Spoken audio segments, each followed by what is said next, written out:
Guys, it's Brittany. I just wanted to do a follow-up video from my first video and a weekly recap.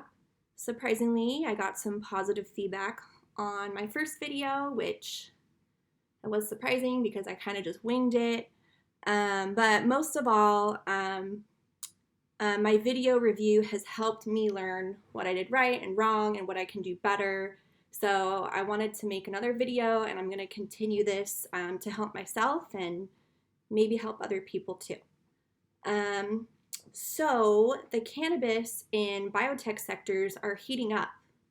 I wanted to go over why, which the marijuana sector, it actually started to slow down in the month of October because there's this thing called buy on the rumor and sell on the news.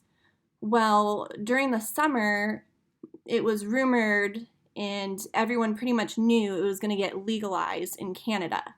And once they announced it in October, there was a huge sell-off. So that's why I'm very careful to buy stocks on the news. I look for the momentum and the price action.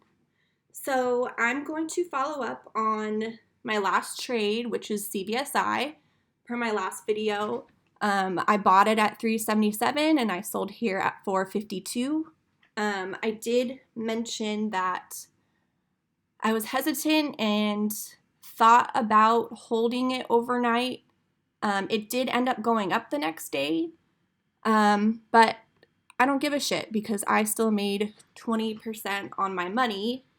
And it also morning panicked the next day. And let me show you here on the 2-day chart.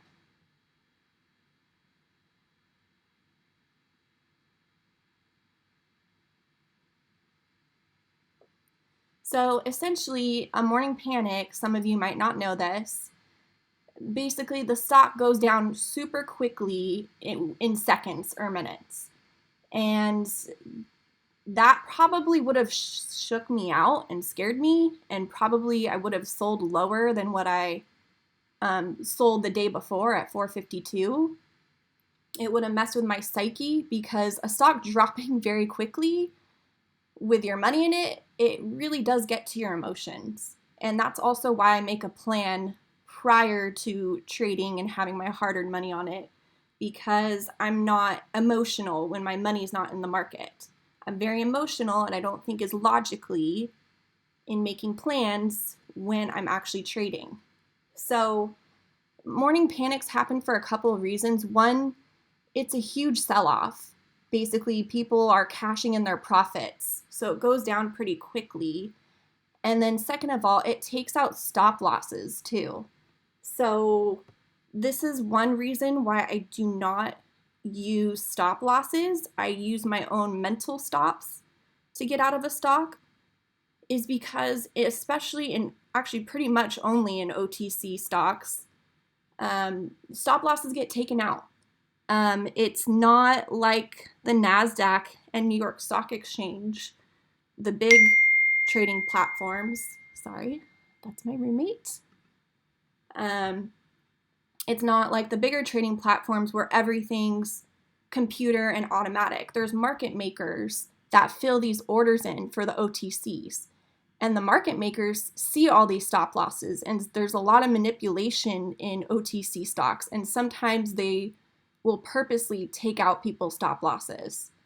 So I'm glad I sold the day before, even though I would have eventually made more money.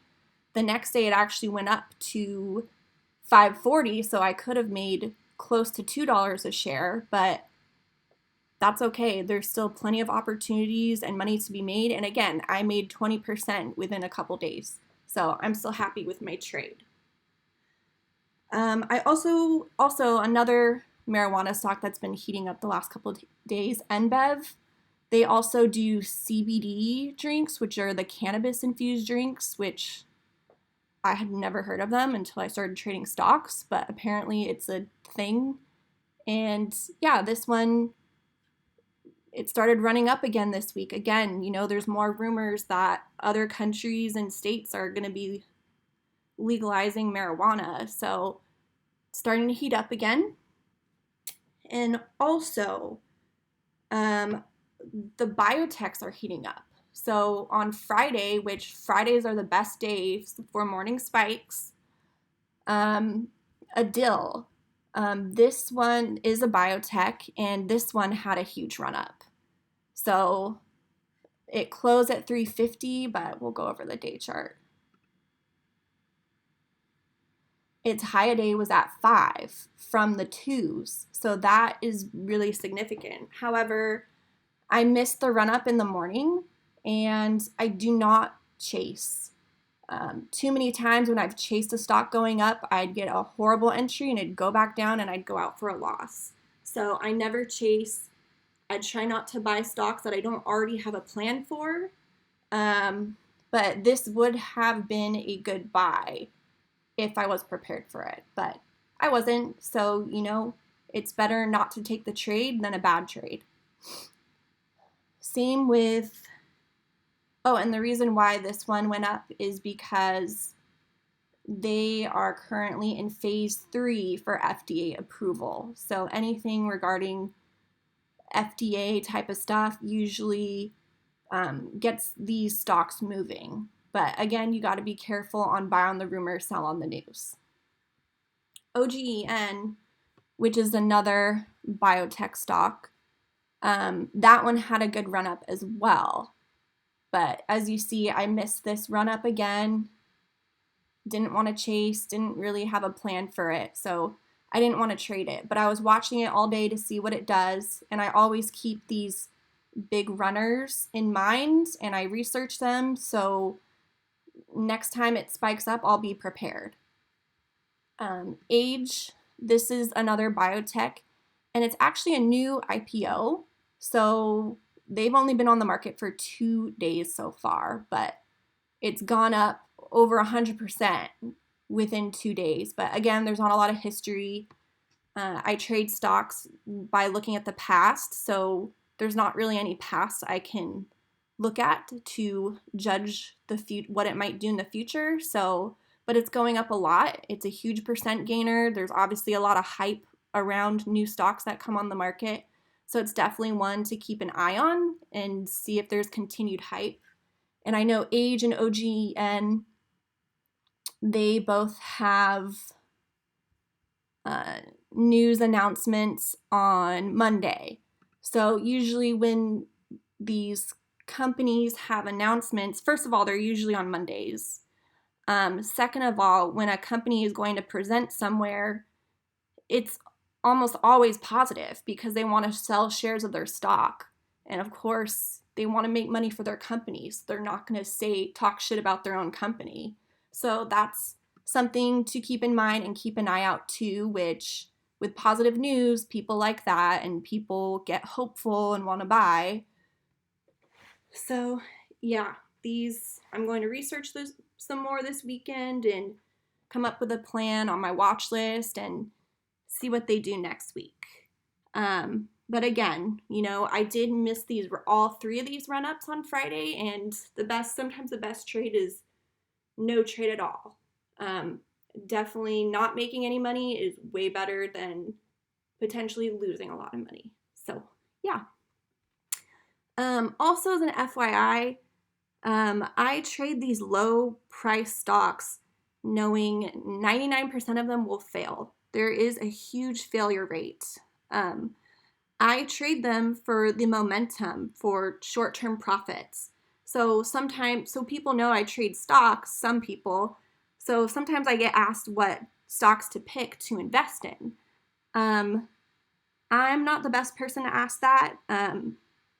I just do it for short-term profits. I honestly don't trust any of these companies.